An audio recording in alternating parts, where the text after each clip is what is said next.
इथं police station टाकून देतो. फक्त तुम्ही 15 तारखेला एसीचं बटन दाबा, परिवर्तन झाल्याशिवाय राहणार नाही. मुद्द्यावर बोला म्हणाव, इथल्या प्रश्नावर बोला. 80 वर्ष झालं तरी स्वतंत्र भारत म्हणजे आमचे हाल काय जनावरासारखे. आम्ही कसं चालायचं, कसं वागायचं? का N1 लाच माणसं राहतात आणि राजनगरला माणसं राहत नाहीत का? तुम्ही N1 ला जा, 6 महिन्याला रस्तेत.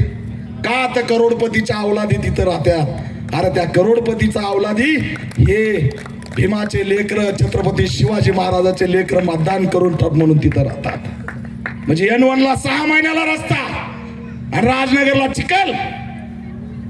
पार्किंग आम्ही तिकडे लावायची. फक्त अविनाश शिवाळेला निवडून द्या, तुमच्या दारात गाडा उभा राहतील अशी व्यवस्था आम्ही करू. आणि दीपक केदारकडे 100 नगरसेवकची गरज नाही.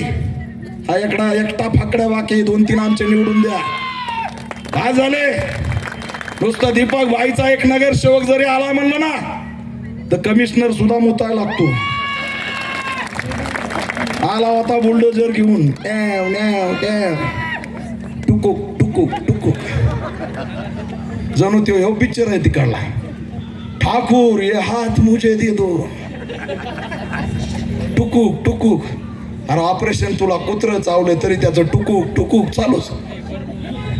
आलाय बुलडोजर घेऊन.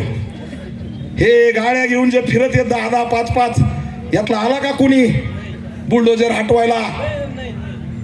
घर पाडले गरीबाचे, कमान पाडली संजय नगरची.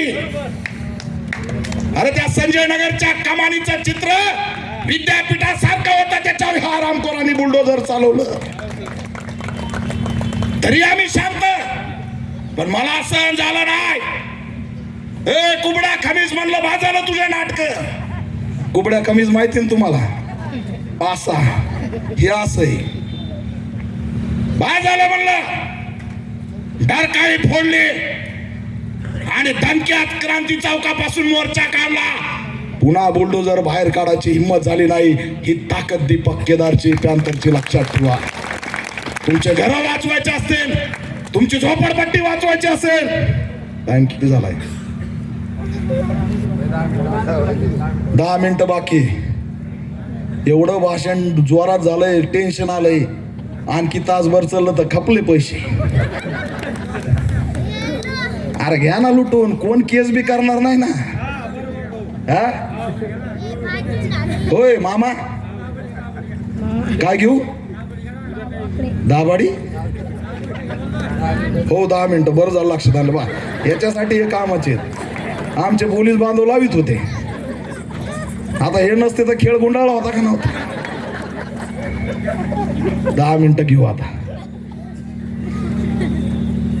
लक्षात ठेवा की तुम्हाला तुमची ताकद मतामध्ये, एवढं लक्षात ठेवा. बाकी यांना घाबरू नका, कुणालाही घाबरू नका. पैशाचा तुम्ही नीट बघा, असं पैशाचा वास येतोय बघा बरं. लय पैसे आलेत. एक जणाच्या घरात 500 कोटी आलेत. मंत्री आहे, किती आलेत? 500 कोटी. सगळ्याला माहिती आहे. मी कालच चॅलेंज केलं पोलिसांना, निवडणूक आयोगाला, की मला येऊन गपचीप भेटा, मी नावासहित सांगतो 500 कोटी कुठं ठेवलेले आहेत.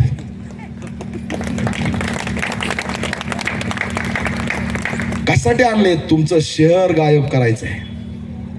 56 झोपडपट्ट्या आहेत. गंगाधर गाडे साहेबांनी लढा दिला म्हणून त्या झोपडपट्ट्या मिळाल्या. पण झोपडपट्टी संजय नगर, आपली राजनगर यांची नोंद झाली.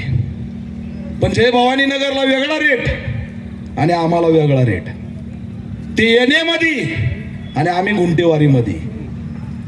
अरे आम्ही आरक्षणवादी आहेत, आमच्याकडून टॅक्स घेता कशाला?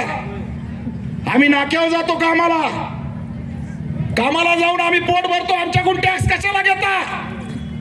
पण तरी सुद्धा आमच्याकडून टॅक्स घेतात. आमच्या वस्तीची किंमत 0. बोलणार कोणी नाही. अविनाश शिवाळेला निवडून द्या. गुंटेवारी खड्यात गेली, येणे घोषित करायचं काम मी करतो. धरूनच ठेवतो बावनकुळे महसूल मंत्री. तिकडं पैठणला 1000 घरं पाडायला आले होते राधाकृष्ण विखे पाटील. बघितलं का नाही व्हिडिओ? रात्रीत गेलो. उद्या हिम्मत असेल तर घराला टच करा म्हणलं. त्यानंतर काय ते दाखवतो. पळून गेले ते आता आलेच नाही आणखी. घरच मिळाले.